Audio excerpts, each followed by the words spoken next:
I didn't feel the sting of the slap at first. I only felt the shock of impact and the cold, hard tiles of the waiting room floor pressing against my cheek. Then came the taste. Warm, copper blood filled my mouth. My name is Olivia Underwood. I am 32 years old. I was at my gynecologist's office, a place that was supposed to be safe. But my stepbrother, Will, had turned it into a crime scene. He stood over me, his chest heaving, his face twisted into something ugly and red. He pointed a shaking finger right at my face. "You better start listening to me," he screamed. His voice echoed off the clean white walls. "You sign those papers now." The room had gone dead silent. The other patients, women waiting for checkups, some holding their pregnant bellies, stared at us in pure horror. A nurse behind the front desk was already shouting into a phone, her hands trembling as she called 911. Will didn't care about them. He didn't care that I was hurt. He only cared about the fraudulent inheritance papers he had thrown at me. He wanted to steal everything my father had left me, and he had just assaulted me in public to get it. I spat blood onto the floor. I looked up at him through my messy hair. He thought he had broken me. He thought I would sign because I was scared. But as I lay there, humiliated and bleeding, I realized something. I wasn't going to sign. He had made a mistake. This wasn't the end. My war was just beginning. But before I tell you how everything flipped, like and subscribe, drop a comment. Where are you watching from? My name is Olivia Underwood. I am 32 years old, and I live in my late father's Victorian house in the suburbs. To understand why I was lying on that floor with a bloody mouth, you have to go back 3 days. You have to understand that I was already broken before Will ever raised his hand. It started with the funeral. My father, Thomas Underwood, was a good man. He was the kind of man who shook your hand and looked you in the eye. He built his construction company from nothing but a pickup truck and a toolbox. He smelled like sawdust and peppermint. He was my rock. When he died of a sudden heart attack, my world stopped spinning. The funeral was held on a Tuesday. It was raining. It felt like the sky was crying right along with me, but I didn't have any tears left. I just felt numb. I stood by the graveside, wearing a black dress that felt too tight around my stomach. I was 14 weeks pregnant. My husband, well, my ex-husband now, had left months ago. We wanted different things. I wanted a family, he wanted freedom. When I found out I was pregnant after he left, I decided to do it alone. Dad was so happy. He told me, "Liv, that baby is going to be the heir to the Underwood empire. We'll raise him right." Dad never got to meet his grandchild. At the funeral, I stood next to Veronica, my stepmother. She had been married to Dad for 5 years. She was a beautiful woman, in a sharp, cold way. She wore a black veil and a designer dress that probably cost more than my car. She was sobbing loudly, dabbing at dry eyes with a silk handkerchief. "Oh, Thomas," she wailed, leaning against the casket. "Don't leave me." It felt like a performance. I looked at her hands. They weren't shaking.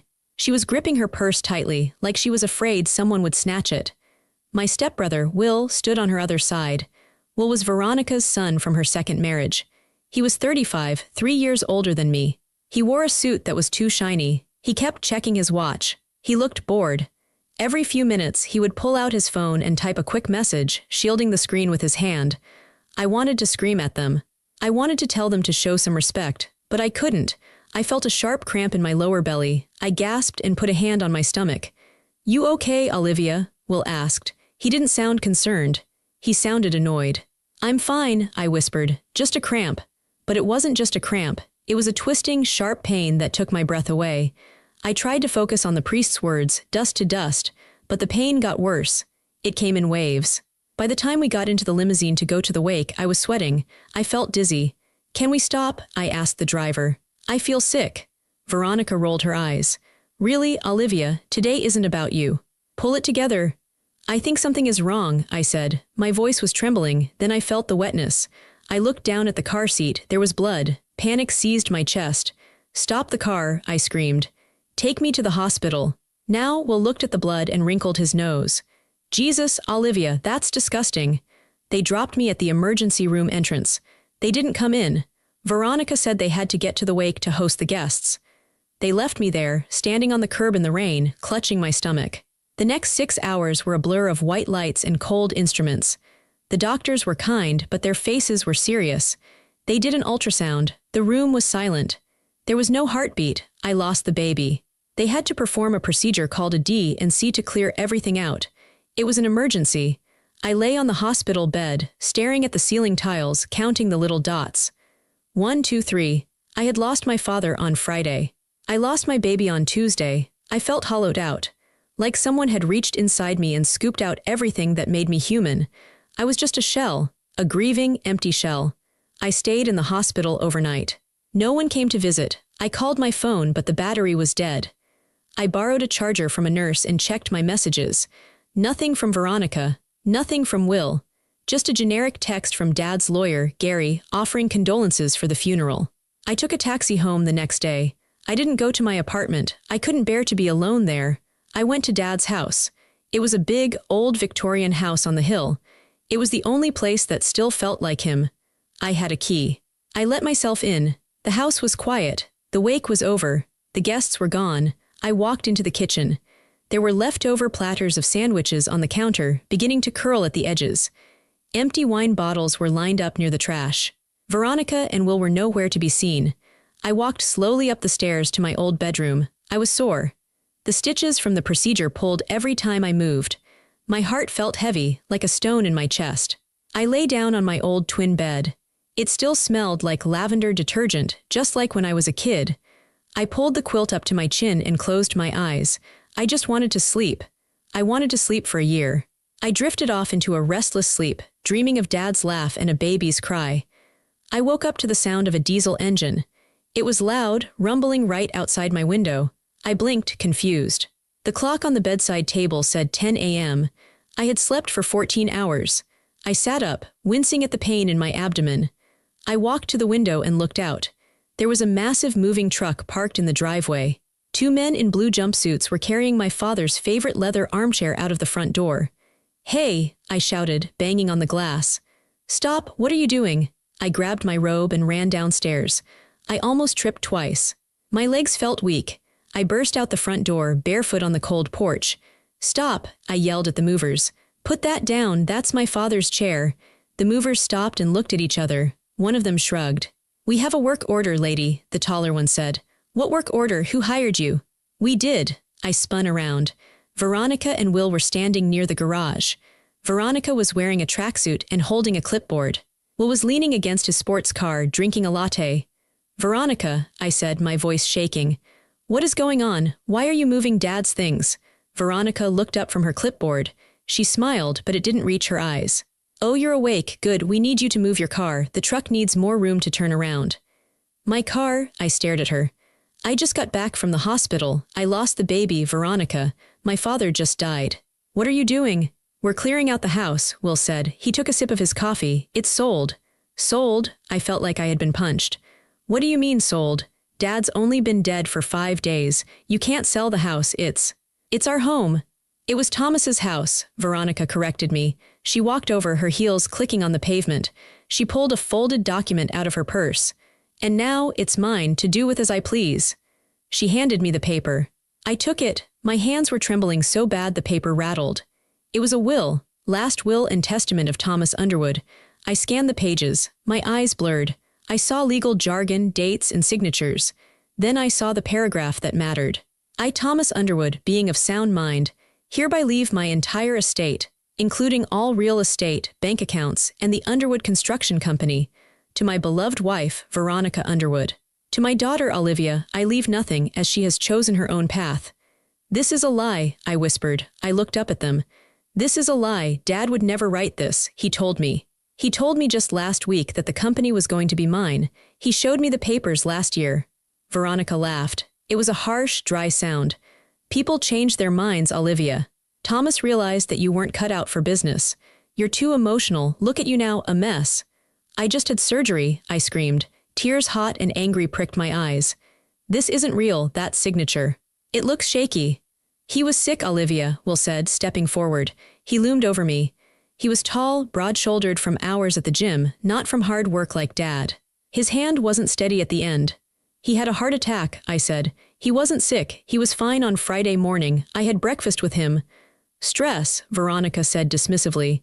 "He was under a lot of stress. Mostly because of you and your personal drama." She waved her hand at the movers. "Keep going, boys, everything goes." "No," I lunged for the armchair the movers were holding.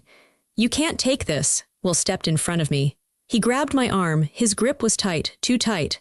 "Don't make a scene, Olivia," he hissed. "You're embarrassing yourself." "Let go of me," I said. I tried to pull away, but I was weak. The pain in my stomach flared up again. I doubled over. "You need to leave," Will said. He shoved me backward. I stumbled and caught myself on the porch railing. "I'm not leaving," I said, gasping for air. "This is my house. I have a room here." "Not anymore," Veronica said. She checked a box on her clipboard. "We're changing the locks today. You can take whatever personal trash you have in your car, but the furniture stays. It's part of the estate auction." "Auction?" I stared at her. "You're selling everything. His tools, his books, Mom's jewelry." "It's all assets," Veronica said. "Cash is liquid, old junk is not." "My mother's jewelry," I said, my voice dropping to a whisper. "Dad kept it for me. In the safe, the pearl necklace. The sapphire ring." Veronica smirked. "I didn't see any specific mention of jewelry in the will, Olivia. Everything belongs to me, and frankly, that old stuff was out of style decades ago." She turned back to the movers. "Be careful with the grandfather clock. That's worth $3,000. I stood there, shivering in the cold morning air. I was bleeding, I was grieving, and I was being erased. "I'm going to fight this," I said. I tried to make my voice sound strong, but it came out thin and weak. "I'm going to get a lawyer. I know Dad didn't write this." Will laughed.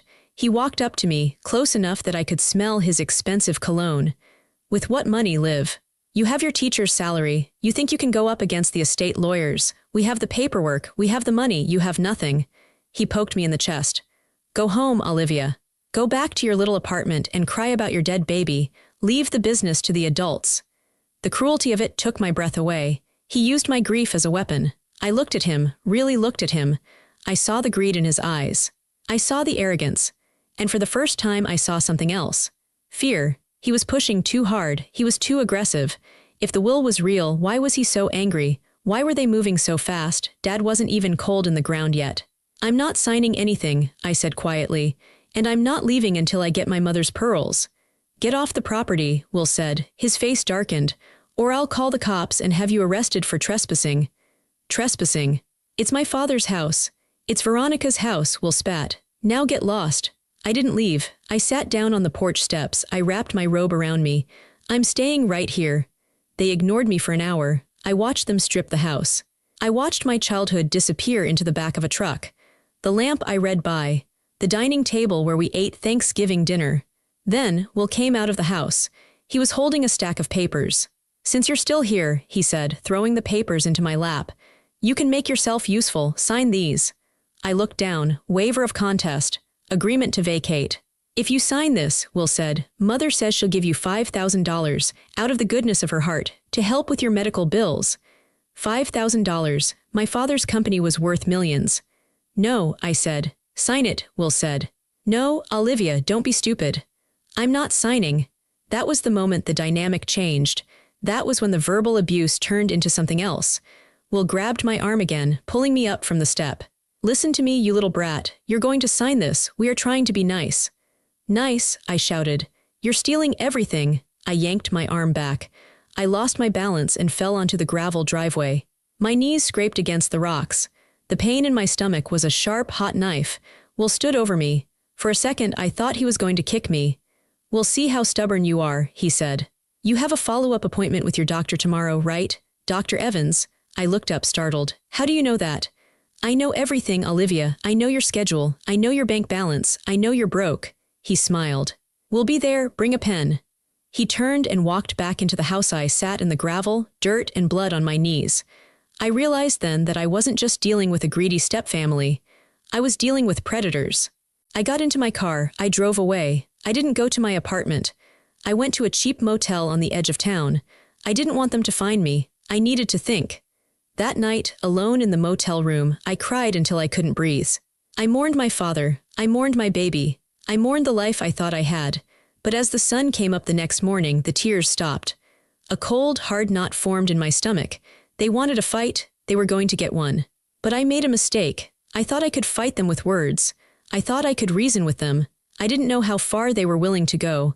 I went to my doctor's appointment the next day. I needed the checkup. I needed to make sure I was healing physically. I was sitting in the waiting room, reading a magazine about parenting that I should have put down when the door opened. Will walked in. He wasn't smiling anymore. He looked furious. He marched straight toward me, and that brings us to the floor, to the blood in my mouth, to the moment everything changed. The slap echoed. It was a sharp, cracking sound, like a dry branch snapping. For a second, the entire world narrowed down to the stinging burn on my left cheek. My head whipped to the side. I lost my balance on the slick waiting room chair and slid off, hitting the floor hard. My hips slammed against the tiles. I tasted the copper tang of blood. He had cut the inside of my lip against my teeth. I looked up. Will was towering over me. His face was red, veins bulging in his neck. He looked like a stranger. This wasn't the annoying stepbrother I had ignored at family holidays. This was a violent man. "You better start listening to me," he screamed. I stared at him, stunned. He had actually hit me, in public, in a doctor's office. "You think you can hide?" he shouted, pointing a finger at my face. "You think you can dodge us? Sign the damn papers, Olivia." The shock began to fade, replaced by a low, trembling rage. I wiped my mouth with the back of my hand. It came away red.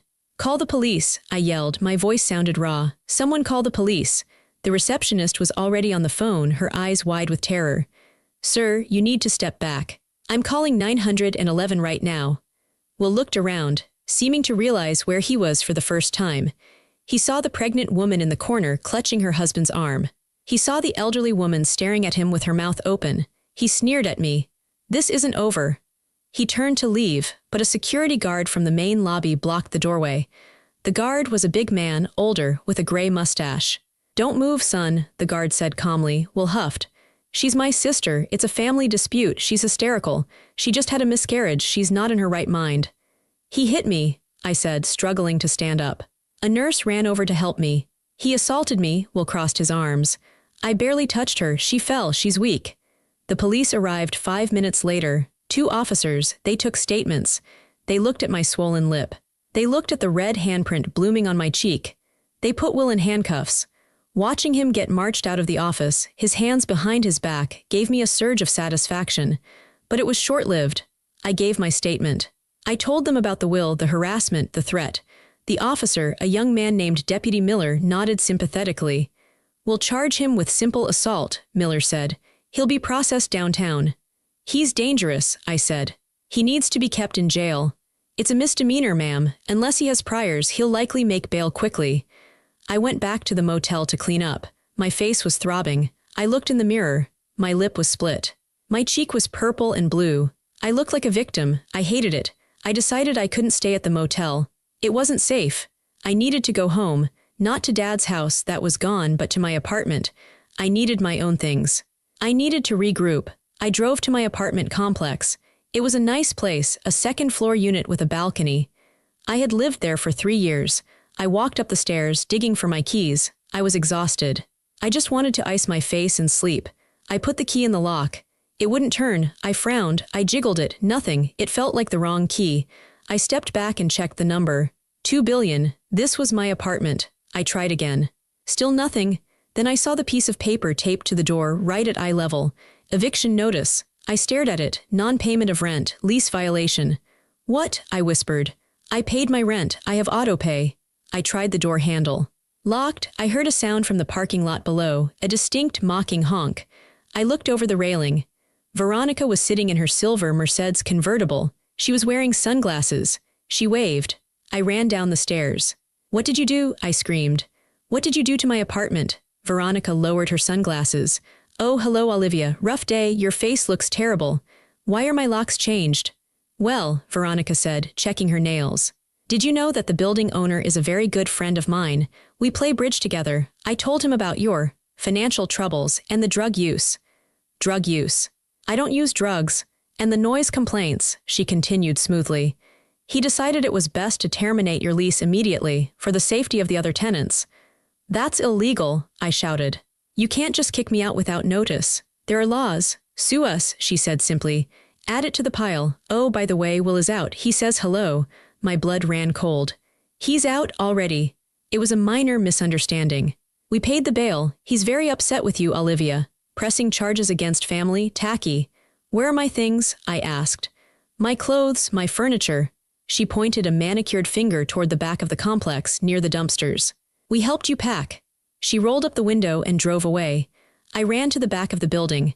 There in the grass next to the dumpster was my life. My clothes were in garbage bags, some ripped open, spilling shirts and jeans onto the muddy ground. My books were thrown in a pile, pages fluttering in the wind. My TV was cracked, face down in the dirt. I fell to my knees. I started frantically digging through the pile.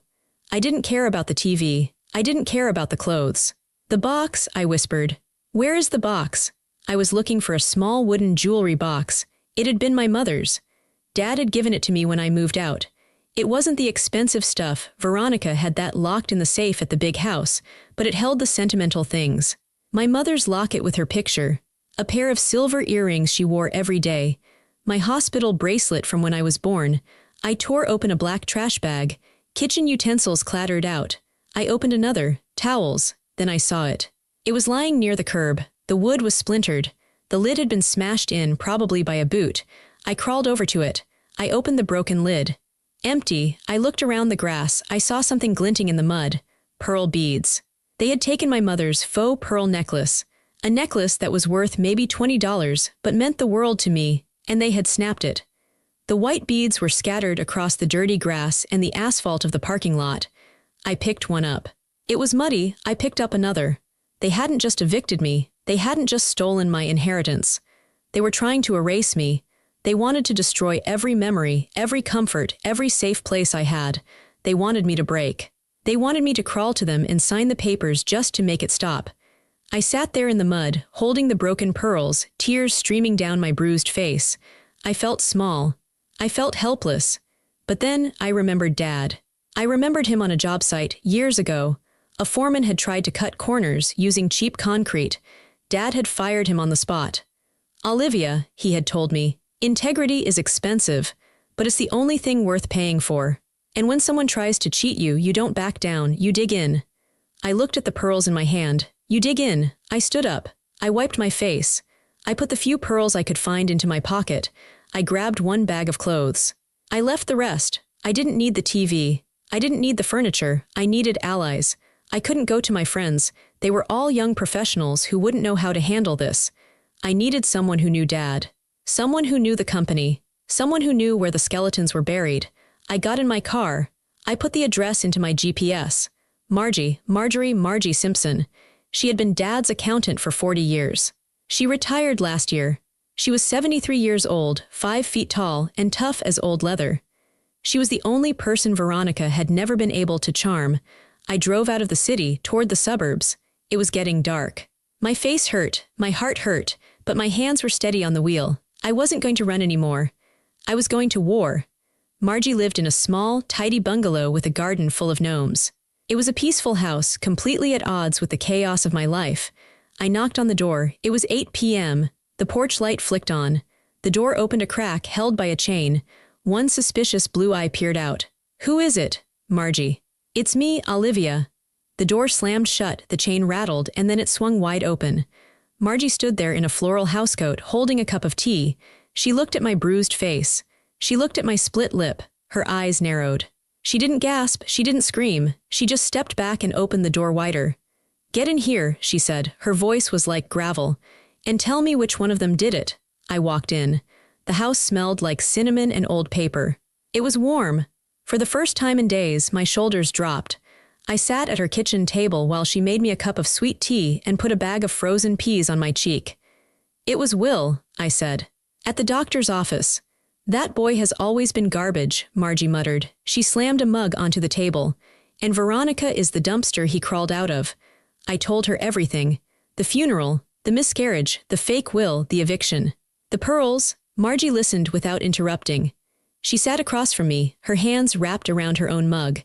Her knuckles were arthritic, but her eyes were sharp. When I told her about the will leaving everything to Veronica, she snorted. "Bull," she said. "Total bull. They have a document, Margie. It looks real." "I don't care if the Pope signed it," Margie said. "Thomas Underwood would sooner burn his company to the ground than leave it to that woman. He knew what she was. He married her," I pointed out.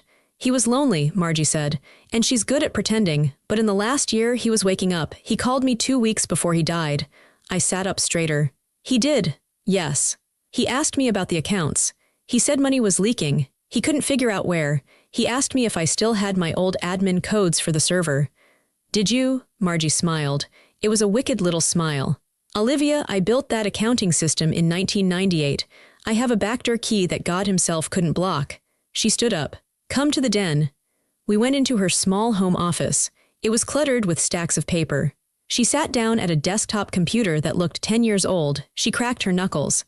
Let's see what they've been up to, she typed furiously, the screen filled with spreadsheets and numbers. Okay, she muttered. I'm in the server. Let's look at the withdrawals. We spent the next 4 hours staring at the screen. My headache faded, replaced by adrenaline. Look at this, Margie said, pointing a crooked finger at a line item. Vendor, VW Consulting. $5,000 a month for retainer fees. Who is VW Consulting? I checked the tax ID, Margie said, clicking another window. It's registered to a PO box in Nevada. The owner is listed as William V. Pierce, Will, I said. His middle name is Vincent. He's been paying himself a consulting fee for 3 years, Margie said. But look here, 6 months ago the amount jumped. 50,000. Then 100,000 last month. That's embezzlement, I said. That's theft, Margie corrected. And Thomas found it. Look at the date of this email draft. She opened a folder labeled Drafts in my father's email account. To Gary Garrison, attorney subject. Urgent changes date, 2 days before he died. Gary, I need to see you Monday. I found something rotting in the books. I'm writing a new will. I'm cutting them off. I think I'm in danger. I read the words and a chill went down my spine. I think I'm in danger. He knew, I whispered. He knew they were stealing, and he was going to cut them out. And then he had a sudden heart attack 2 days later, Margie said. Her face was grim. You think they killed him. The words felt heavy in my mouth. Murder, it was one thing to be greedy, it was another to be a killer. I think, Margie said, that 3 husbands of Veronica's have died of heart failure. Thomas was number 4. I felt sick. We need to go to the police. With what? Margie asked. An email draft, a spreadsheet. They'll say it's circumstantial. They'll say you're a disgruntled daughter. We need proof. Hard proof? Where do we get it? The safe, Margie said. Thomas had a safe in the house, not the wall safe in the master bedroom that Veronica uses, the real safe. I didn't know he had a real safe. He installed it 5 years ago. Behind the water heater in the basement. He told me the combination in case anything happened. He said, Margie, if I die sudden, you check the box. We have to get back into the house, I said. But they changed the locks, Margie said. I thought about the old Victorian house. I thought about the summers I spent there as a teenager, sneaking out to meet friends. I know a way in, I said. There's a coal chute window in the basement. The latch has been broken since 2005. Dad never fixed it because he thought it was too small for anyone to squeeze through. Margie looked at me. You're not a teenager anymore, Liv. And you just had surgery. I'll fit, I said. I have to. We made a plan. We would go the next night. Margie would drive the getaway car. I would break in. It was crazy. It was dangerous. But looking at the numbers on that screen, seeing how they had robbed my father blind while he was still alive, I felt a cold resolve. I wasn't just fighting for money anymore. I was fighting for justice. I stayed with Margie that night. I slept on her pull-out couch. I felt safer than I had in days, but I still slept with one eye open. Around 3 a.m. I woke up. There was a noise, a scratching sound, like metal on glass. I sat up, my heart hammering against my ribs. The house was dark, scratch, scratch. It was coming from the living room window. I crept off the couch, my bare feet silent on the carpet. I moved toward the window, staying low. I peeked through the blinds. A shadow was moving on the front porch, a tall, dark figure. They were holding something. A can, hiss, the sound of spray paint. Then the figure stopped. They turned and looked right at the window. They couldn't see me in the dark, but I felt their gaze. I froze. The figure turned and ran, disappearing into the night. A car engine roared to life down the street and screeched away. I turned on the porch light and opened the front door. Margie came stumbling out of her bedroom in her nightgown, holding a heavy brass candlestick. What? Who is it? Look, I pointed at the front of her house. Across the white siding in bright red spray paint were the words, "Stop digging or next time we come in." Margie stared at the words. She didn't shake. She didn't cry. Her jaw tightened. Well, she said. That settles it. Settles what? I asked, my voice trembling. Margie, they know I'm here. They know we're looking. This is dangerous. I can't put you in danger. Margie looked at me. She raised the candlestick. Olivia, I'm 73 years old. I've survived cancer, a divorce, and 40 tax seasons. Some punk with a spray can doesn't scare me, it makes me mad. She poked me in the shoulder. They're scared, that's what this means.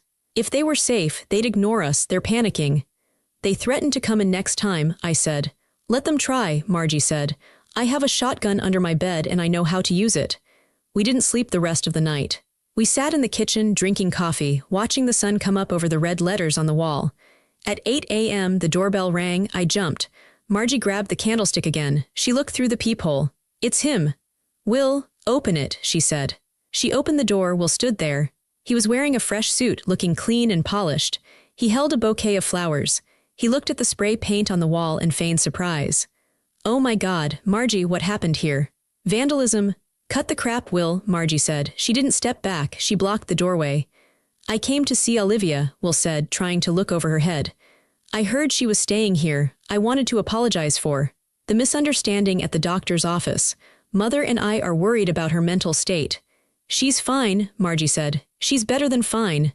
I'd like to speak to her, Will said, taking a step forward. No, I said. I stepped out from behind Margie. Will's eyes landed on me. He smiled. It was a shark's smile. Liv, look at you. You look tired. Come home. We can work this out. We can discuss the settlement. He emphasized the word settlement while his eyes flicked to the spray paint. I'm not coming with you, I said, and I'm not signing. Olivia, Will said, his voice dropping to a low, menacing tone. You're making this hard. You're dragging poor Margie into your mess. You don't want anything to happen to her, do you? Accidents happen. Old ladies fall downstairs. Houses catch fire.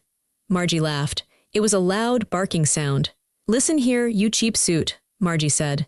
She stepped onto the porch and poked Will hard in the chest with the candlestick. You threaten me again, and I will audit your life so hard your ancestors will feel it.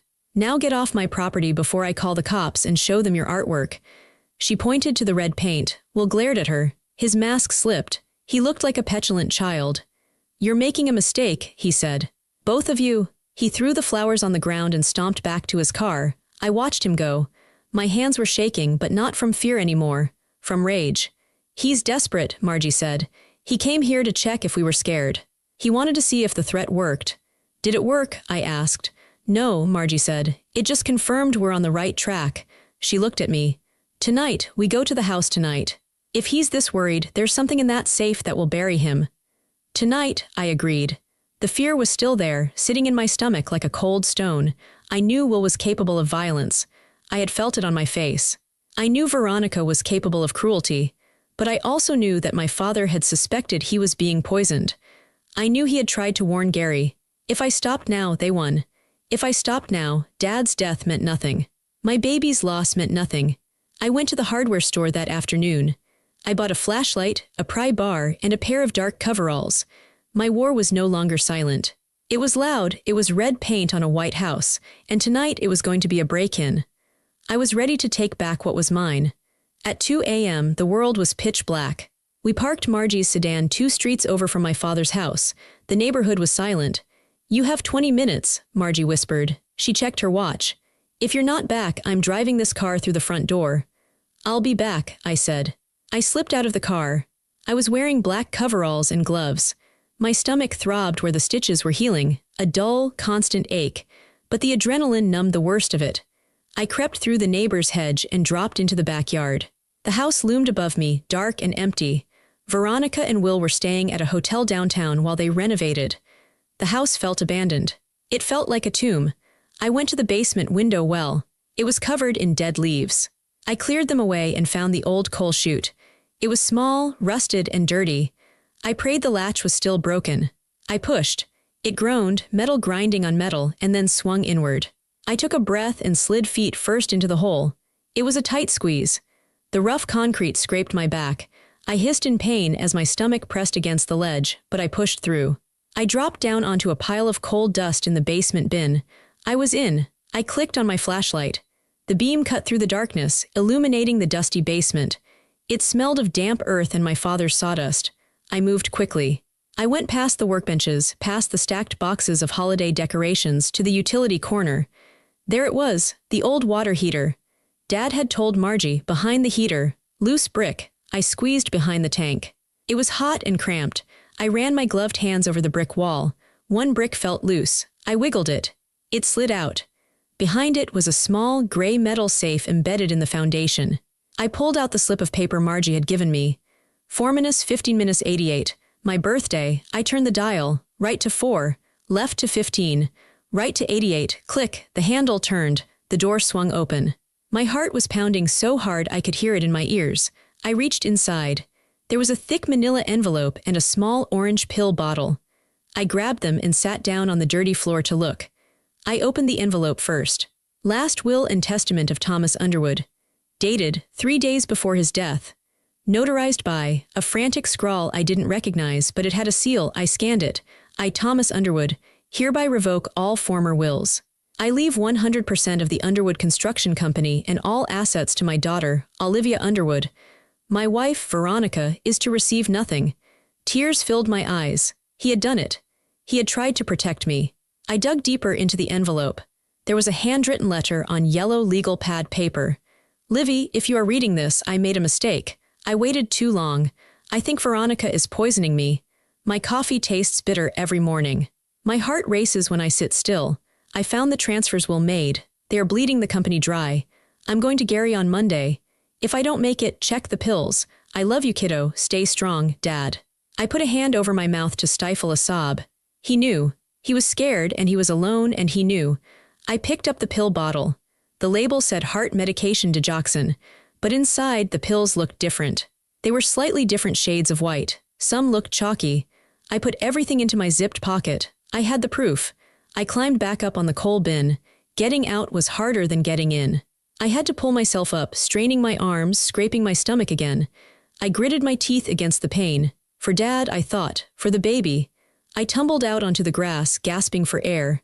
I ran back to the car. Margie unlocked the door as I approached. Got it? She asked. I held up the envelope. I got it. Let's go, she said. She gunned the engine. As we drove away, I looked back at the house one last time. It wasn't a home anymore.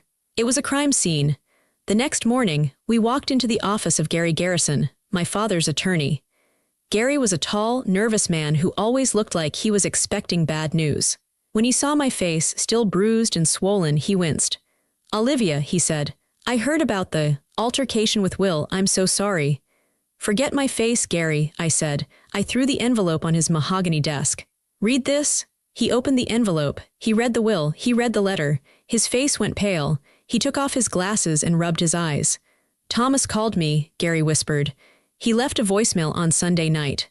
He said he needed to update his file. I didn't call him back until Monday morning. By then, he was gone. They killed him, Gary, I said. My voice was steady. And we're going to prove it. Gary looked at the pill bottle. This is serious. This is capital murder territory. We need the police. Real police, not the patrol guys. He made a call. An hour later, Detective Riley walked in. Riley was a woman in her 40s with tired eyes and a sharp suit. She didn't look like she tolerated nonsense. She listened to my story. She looked at the will. She read the letter. When she saw the letter, her demeanor changed. She stopped taking notes and looked at me intensely. You're telling me Veronica Underwood has been married before? Riley asked. 3 times, Margie piped up from the corner. I looked it up last night. Husband 1, heart attack. Husband 2, stroke. Husband 3, heart failure. Riley's eyes narrowed. And now Thomas, heart attack. She picked up the pill bottle with a gloved hand. I'm taking this to the lab immediately. If these pills are tampered with, we have cause for an exhumation. Exhumation? I shuddered. The thought of them digging up Dad. To prove poison, Riley said gently. It's the only way to be sure. We waited 3 days for the lab results. Those 3 days were agony. I stayed at Margie's, sleeping in shifts. Will called my phone 10 times a day. I didn't answer. On Thursday, Riley called us back to the station. She put a report on the table. Digitalis, she said. Foxglove, it mimics a heart attack if you overdose. The pills in that bottle. They weren't his heart medication. They were crushed digitalis pressed into similar shapes, a lethal dose. She poisoned him, I said. The room felt cold. She fed him poison every morning with his coffee. We also found something else, Riley said. She pulled out a file. We got a warrant for Veronica's phone records based on the letter. She's been tracking you, Olivia. Tracking me. She installed a spyware app on your phone months ago, probably when you visited for Sunday dinner. She knows your location. She reads your texts. That's how we'll knew about your doctor's appointment. That's how they knew when you were at the funeral home. I felt violated. I reached into my pocket and turned off my phone.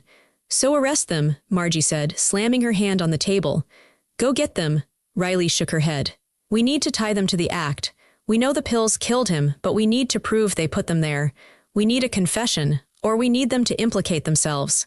She looked at me. Olivia, are you willing to do something dangerous? What? I asked. We need you to wear a wire, Riley said. We need you to meet them. We need you to tell them you're ready to sign the papers. We need you to play the victim one last time. I touched my bruised cheek. I thought about Dad drinking his bitter coffee. I'll do it, I said. The setup was scheduled for Friday afternoon, 1 week after the funeral. I turned my phone back on. I sent a text to Will. I can't do this anymore. You win. I'm broken. I'm tired. I'll sign the papers. Just give me the money. He replied in 30 seconds. Smart girl, Dad's office. 2 p.m. Don't be late. I went to the police station at noon. A female officer taped a small microphone to my chest, right under my bra strap. The wire ran down my side to a tiny transmitter taped to my lower back. It's sensitive, Riley told me. You don't need to shout, just get them talking. Get them to admit the will is fake. Get them to mention the pills if you can. What if they search me? I asked. If they touch you, Riley said, we come in. We'll be in the van outside. We'll have eyes on the building. You say the code phrase if you're in trouble. What's the code phrase? I wish Dad were here. I nodded. I wish Dad were here. I drove to the construction company headquarters. It was a modern glass building Dad was so proud of. I parked in my usual spot. I walked into the lobby. The receptionist, a sweet girl named Sarah who had known me for years, looked at me with pity. I'm so sorry about your dad, Olivia, she whispered. Thanks, Sarah, I said. Is Will upstairs? They're in the main conference room. I took the elevator up. My hands were shaking. I put them in my pockets to hide it. I had to look broken. I had to look defeated. I walked down the hallway. The photos of Dad on the walls seemed to watch me. Integrity is expensive, he had said.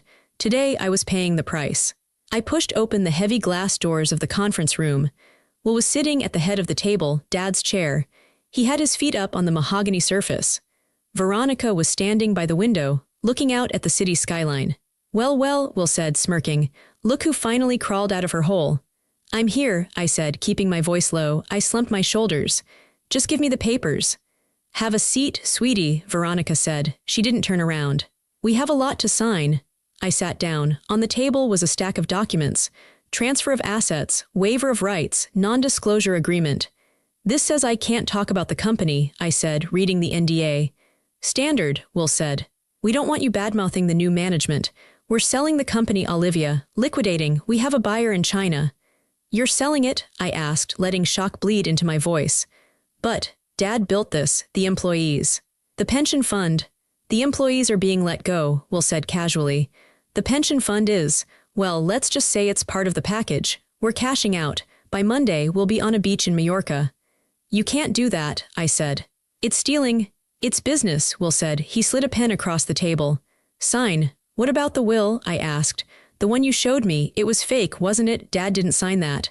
Will laughed. He looked at Veronica. She's still on that.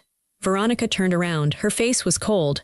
Does it matter, Olivia? Thomas is dead. The result is the same. He suspected you, I said softly. He told me he thought he was being poisoned. The room went dead silent. Will took his feet off the table. He leaned forward. What did you say? He wrote me a letter, I lied. He said the coffee tasted bitter. Veronica walked over to the table. She placed her hands on the wood and leaned in close to my face. You have a vivid imagination, Olivia, just like your mother, and look where she ended up, dead and forgotten. Did you kill him? I asked. Did you switch his pills? Veronica smiled. It was the most terrifying thing I had ever seen. Thomas was a weak old man, she whispered. He had outlived his usefulness, and he was going to cut us off. We did what we had to do, just like we're doing with you. So you admit it, I said. I admit nothing, Veronica said, straightening up. But who would believe you, the grieving, hysterical daughter who just lost a baby? You're pathetic. Sign the papers, Olivia, Will growled. Or maybe you'll have another accident like at the doctor's office. Maybe this time you won't wake up. I looked at the pen. I looked at Will. I looked at Veronica. I had it. I had the threat. I had the admission of motive. I sat up straight. I stopped slumping. I looked Will directly in the eyes. I'm not signing, I said. My voice was clear and strong. What? Will stood up. I said I'm not signing. And I'm not alone. I reached into my pocket and pulled out the orange pill bottle. I set it on the table. I found the safe, Will, I found the real Will, and I found the digitalis. Will's face went white. Veronica gasped.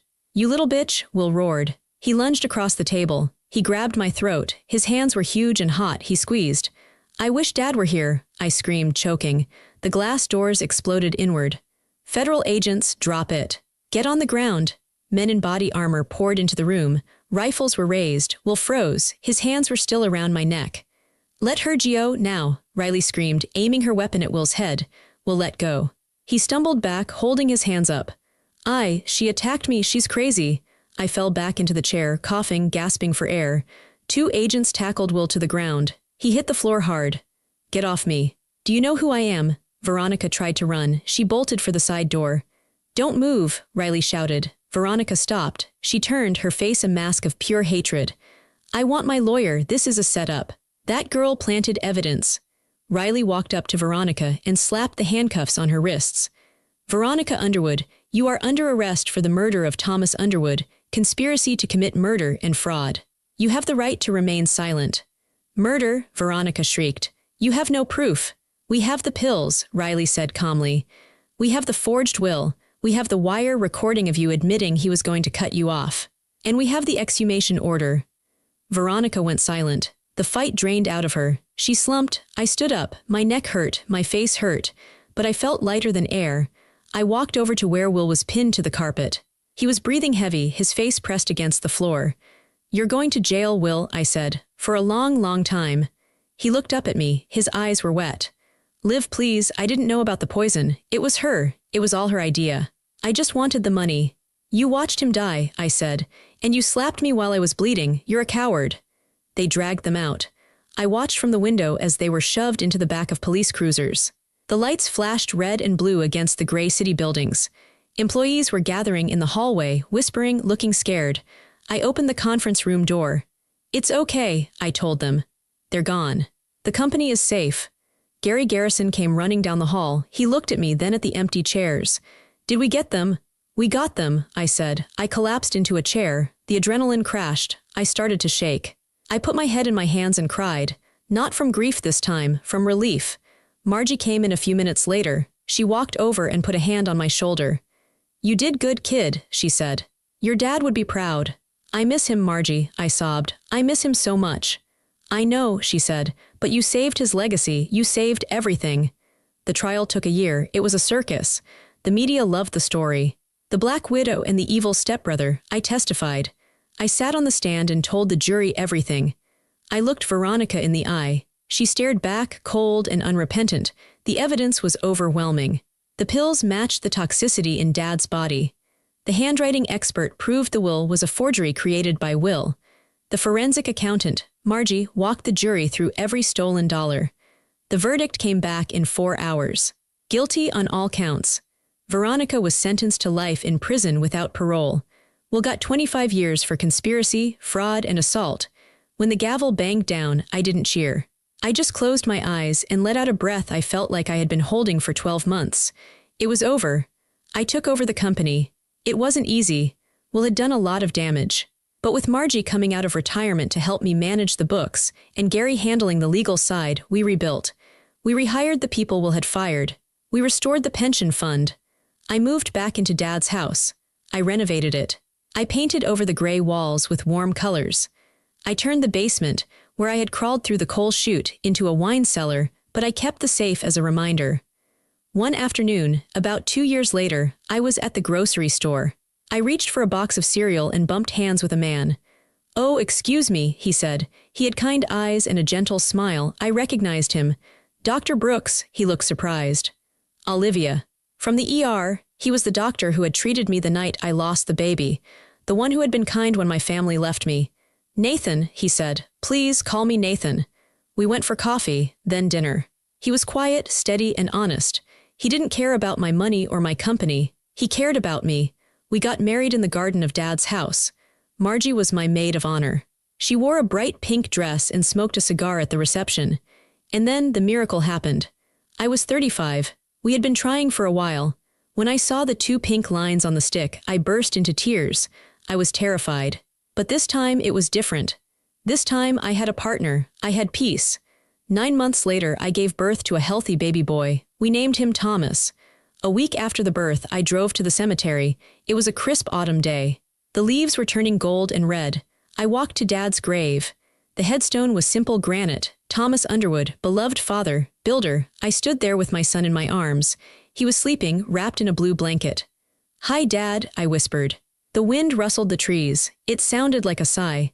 "I brought someone to meet you," I said. I touched the baby's cheek. "This is Tommy." I looked at the grave. I thought about the war I had fought. I thought about the blood on the floor, the broken pearls, the fear. It had changed me. I wasn't the same girl who had stood there at the funeral, weak and victimized. I was stronger now. I was a survivor. "I did it, Dad," I said.